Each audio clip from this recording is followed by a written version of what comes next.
Hi, my name is Jelle Kooijman. I'm a professional mental performance trainer, and today I will be breaking down scenes including coaches in famous movies. So let's get going.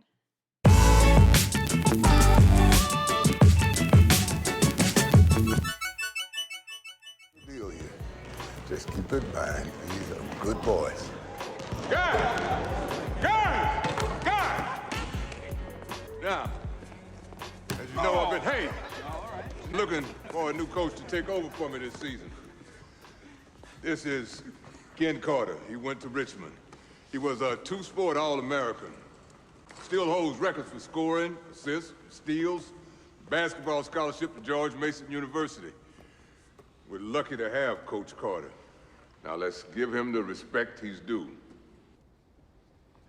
I'm going to give you contracts. If you sign and honor your side of them, we are going to be successful. Damn, do I get a signing bonus for signing this contract? Yes, sir. You get to become a winner. Because if there's one thing I know, it is this. The losing stops now.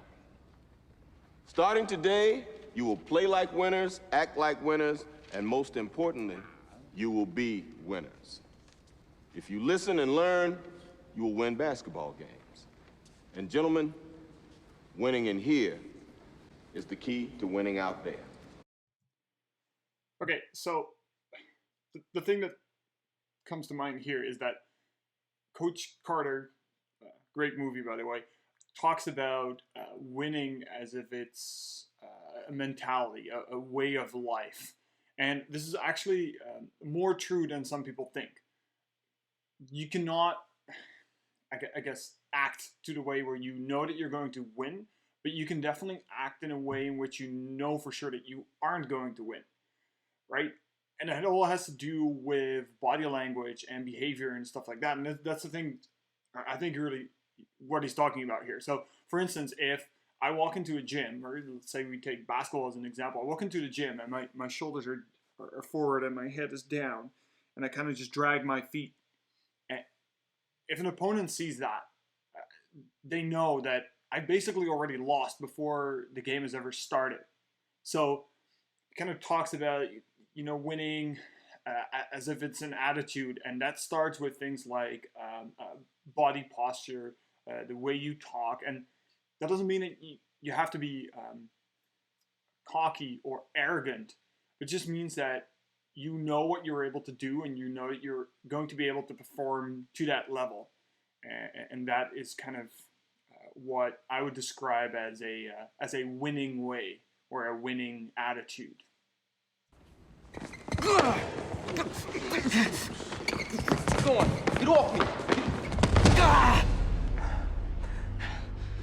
Teachers ain't supposed to touch students. I'm not a teacher. I'm the new basketball coach. Okay, just gonna stop it there. Besides the fact that I think nowadays you would definitely get fired if you pulled something like that, and the dramatic, I am not a teacher, I'm the basketball coach. It does actually, the scene actually points out something that you see with new groups when there's a new coach or new teammates or stuff like that. So for a group to become a coherent a unit that can work together and can perform, they need to go through certain stages. And the first stage, is forming. So in that case, particular, everyone is in the gym, so the group has been formed. And then they go through a stage that's called storming. So basically what that means is that a lot of people are going to try a lot of things to establish their role and their position within the team. Now, this is a very extreme example of that, but basically what we're seeing here is that Coach Carter and the athlete are going through this storming phase where the athlete is challenging the authority and the respect of the coach, and the coach is responding to that. In real life, this would probably be more like a fierce conversation or maybe an argument. In the storming phase, you often have conflict.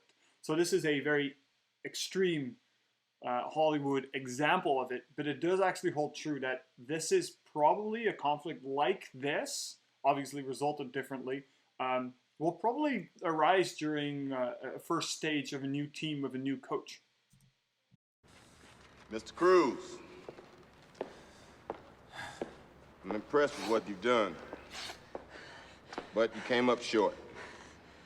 You owe me 80 suicides and 500 push-ups. Please leave my gym. Thanks, Clyde. Gentlemen, see you tomorrow. I'll do push-ups for him.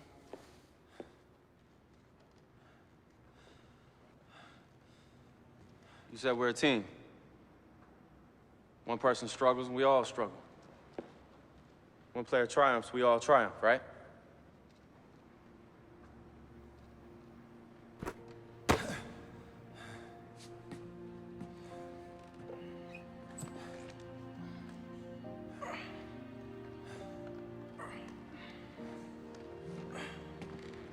I'll do some. I'll run suicides too.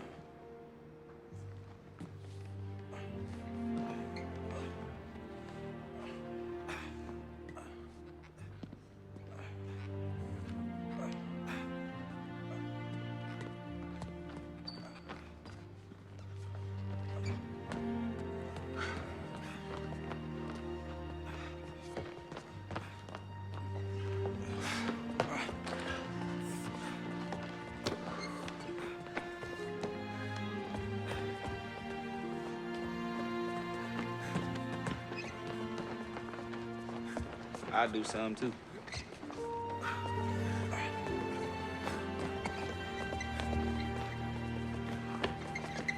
Fine. Let's keep count. Call me when they're done. Okay. It's a great feel-good moment. The team comes together, they've overcome their adversity and are now a real team. However, what bothers me about this scene is it almost seems like the reason they overcame their personal differences and started working as a unity is to oppose the coach. In this particular scene, the coach is not part of this new formed tight-knit team that's there, right? The players decide, oh, I'll do the suicides or push-ups, which are necessary, I'm pretty sure, for that player to be allowed back on the team. But that's the team versus the coach. And in the entire movie, this dynamic is kind of there, where it's the coach and then there's the team. The coach is not part of the team, which does mean that at some point the team might decide not to listen to the coach or not to go with what the coach wants to do, and that can create real problems. So looks very, very great movie scene, Friends, etc. But there's a little bit more going on there that, from my perspective, like if you look at the psychology of it, there's a divide there between the team and the coach. Keep up the defense. Come on, y'all. Come on, what y'all gonna do? We still in this game. Come on, fellas. Gentlemen, you told me you deserved to be here. Well, you're not playing like it. All season long, we played our game. Right now, you're playing theirs. When we step on the floor, every second that clock is ticking, we are pedal to the metal. We run the ball, we pressure the ball, and most importantly, we control the tempo of the game. We make them play Richmond Oiler ball. Worm, you can take this kid, force him left, and when he crosses over, you jump him. Damien, push the tempo. Kenyon, loud, crash the boards. Cruz, when you're in the game in transition, take that jumper you love. Junior, just keep doing what you're doing. Hold on to that monster. You do those things, gentlemen, and I guarantee you, at the end of the game, we will be there. All right, hands in. All right, take control of this game. Who's gonna win this game? 1, 2, 3, Richmond! Let's go. Let's do this. That was an almost perfect timeout. first of all, the intensity is really good, right? This is a situation clearly where athletes aren't playing to the intensity and the level that this team wants to play at. So the coach comes in with high energy. He's trying to portray and trying to bring up the amount of intensity that the athletes are lacking clearly. And it's what's really good about this timeout is, first of all, there's not too much in it, right? He starts with, you're playing their game, not our game. Well, I assume that everyone knows what their game is, right? So what's really good is it tells athletes, hey, we're not where we want to be, but this is what you need to do in order to be where we want to be. And then after that, which is kind of a team-wide thing, he goes into individual people and says, like, hey, focus on this, focus on this, focus on this. It's really good. So now each athlete has 2 things to take back onto the court to help them improve their performance both individually and from a team perspective. Right, so everyone knows, gone through that, everyone knows exactly what they're going to do, which is really good. These athletes are ready to go back out. And then, and why I say it's almost perfect is because he ends with who's going to win this game. You just spend about half a minute priming these athletes' brains to think about what they need to do individually as a team in order to be successful. And then just at the end, you focus their attention again on just the winning part, on the scoreboard, on the outcome. If you leave that part out, if that scene would have ended with, let's bring it in, do your cheer and go, that honestly would have been, from a psychology perspective, a perfect timeout. Serve to zone 1 and practice is over. If you miss, we run ladders. Let's go. Jump serve. Really? You lead our team in ace serves. You should be able to do this blindfolded.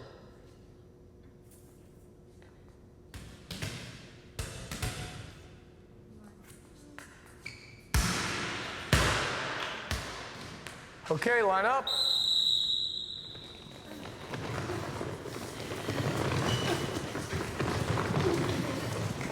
Don't be last. Bree, zone 1 or 2 ladders. Server needs to be able to put the ball on the court exactly where the coach tells him to.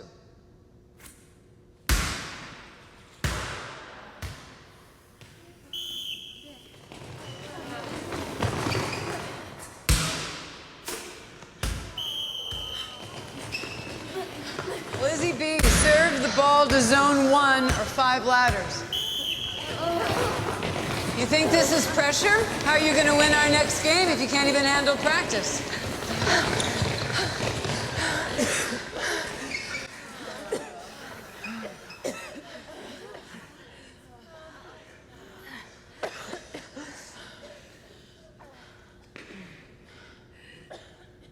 Serve the ball to zone 1, and we're done. If you miss, 15 ladders for everyone. Understood?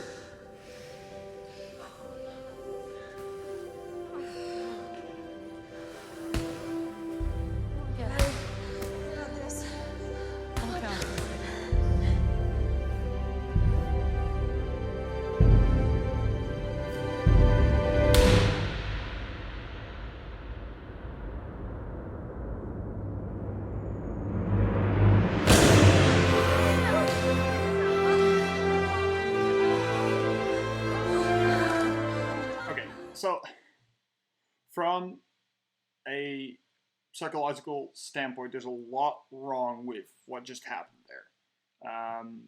Besides things like putting unnecessary social pressure on teammates and stuff like that, let me just focus on the reason the coach mentions that they're doing this. If you can't handle this kind of pressure in practice, how are you going to be able to handle pressure in competition?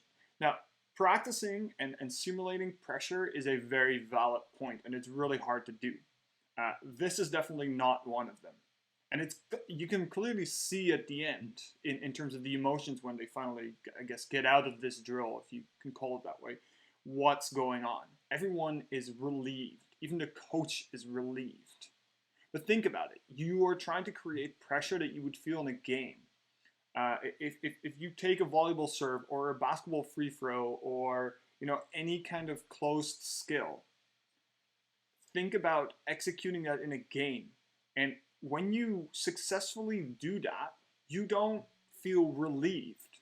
Right? That's not really the kind of emotion that we want an athlete to feel, and probably they won't by adding extra weight to this exercise. But the extra weight is not comparable to what you would feel in an actual game, and therefore it's actually completely pointless. The reason for that is that skills are situation specific. And what that also means is that they're specific to the emotions you're feeling. So you being able to serve a volleyball while feeling the pressure of your teammates being disappointed, etc., is not the same as being able to serve a volleyball while feeling the pressure of wanting to win a game. Those are completely different things. So the statement of, if you can't handle this pressure, how are you going to handle it in the game, is completely false. There's no evidence, there's no reason that athletes, by practicing this, will be better at doing this in pressure situation in games. And it just seems cruel to let people run that many suicides. You're gonna be on our side. You understand me, Dave? Do you? You gotta learn to block it all out. It's just noise. That's all this is. All this is noise. You hear me? They will love you or they will hate you. Does not matter. Either way, when you're out there, you're on your own. Jesse. Do you hear me?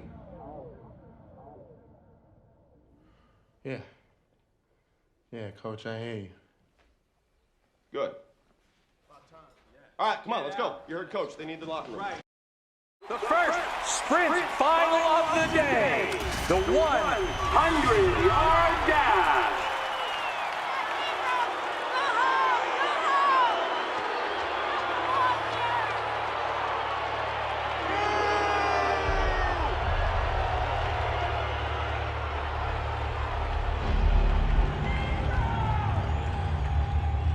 They will love you or they will hate you. Does not matter.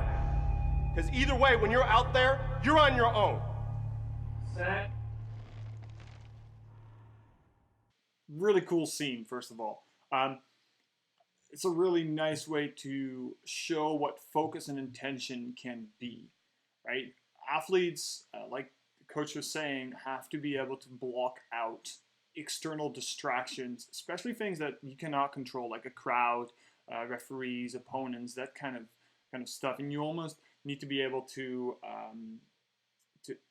ignore it. And what's really interesting about focus and attention is that you can practice this, right? If you sit in a busy environment and you just start focusing on one particular point and let sort of like your attention get drawn into that small little spot, you'll notice, well, hopefully you won't notice, that suddenly you don't hear the noises around you anymore. Another thing about this that I think is really interesting is they're going to hate you or they're going to like you. It does not matter. And that can be even broader to athletes. It doesn't matter whether something looks great, whether something is going to go onto a highlight reel, whether people like what you're doing or not. If it's what you need to do in order to be successful, you need to do it. And I think it's really cool how he mentions that part. All right, Donnie, get into your stance. Make a small target, turn sideways. Okay. You see this guy here staring back at you? Yeah? That's your toughest opponent. Every time you get into the ring, that's who you're going against. I believe that in boxing, and I do believe that in life. Okay? You throw a jab in the jaw. All right, one to the gut. Now, every time you punch this guy, what's he doing? He's throwing one back at me. That's right. So either you block it, slip it, or get out of the way. So. I'll leave you two alone for a while. The idea that you are your own worst opponent is partly true and partly false. You are both your worst opponent, but also your strongest ally. You can be all of that. It is true that often people are most strict with themselves and most critical about their own performances rather than other performances. But you can also be the only one who's always rooting for yourself and always making sure that you're doing the things that you need to do. I like this scene because it kind of visualizes what a lot of athletes have to do, and a lot of athletes face problems that mean that they're unsure about themselves, or they have some anxiety about themselves, or they're their harshest critic. And sometimes they should look in the mirror and just kind of look that person in the eye and say, are you going to be with me or against me? So definitely a really cool scene. You've never been in front of this many people before, right? That don't matter. You've never been this far away from home. That don't matter. What matters is what you leave in that ring and what you take back with you. You know what that is? Pride in knowing that you did your best and you're doing it for yourself. Not for me, not your father's memory, but for you. And I can see in your eyes, you're gonna do it. It's coming out. It's a pretty cool pre-fight speech. I think overall it's pretty good, but a problem with it is that the coach starts with some negatives in the beginning of it. And with negatives, that means that he uses the word not, right? So he says, you have never been in front of this many people. But that doesn't matter. So the problem with that is that our brain doesn't understand the word not. So when I say you have never been in front of that many people, but that doesn't matter, the only thing you are still thinking is, I've never been in front of this many people. The brain doesn't recognize it, doesn't acknowledges the word not, right? So whenever you say something that is a negative, don't do this, people are going to do that exact thing, right? So for a coach, what's really important in their communication is that you should try and remove all those words, right? And just say things that are to the point, and the word not is not in there. Just said it twice in a row. Okay, good. Deep breath. Bring it on. Deep breath. Deep breath. Look at me. I like what you're doing out there, all right? You're a little tight. You're going to loosen up, all right? Here's what I want you to do. I want you to throw your left under the radar. Then when you come up with this shovel hook, you're going to see an opening, put it right on his chin, then I'll drop him. Mouthpiece in, seconds out.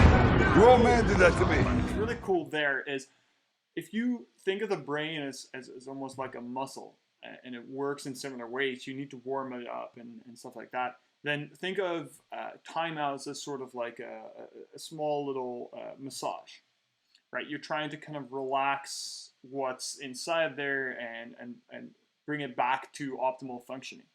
When you do a massage, you don't just, take your elbow and just poke it in there. You kind of just ease into it. And the same has to be done when you're doing that with your brain. So what the coach does here is he comes in with a positive fact, right? I like what you're doing out there. And that kind of opens up the athlete's mind to listen to the constructive feedback that is coming after that. If he just comes in with, you need to do this, you're a little tight, etc., then the athlete is way more likely to just close up, not listen, and say, well, coach thinks I'm not doing anything right, so why would I listen? So kind of by starting with that positive, you open up the athlete's mind and say, okay, but, right, so you're doing this well, now let's see if we can do this a little better. So I think that's really cool. I hope that you got some insight in how I watch coaches in movies, and these are obviously all based on real life stories, except for one, I think. But actually, the coaches overall did a pretty good job. There's definitely some dramatic events that you would take out as a coach and want to make sure that you in terms of communication are maybe a little clearer, but that might not be as dramatic for the movies. But I'm actually pleasantly surprised. I thought it would be a lot worse, and I would have to tell everyone to definitely not do that. If you like this video, please leave a comment, subscribe, and like the video, and I hope to see you again in the next video.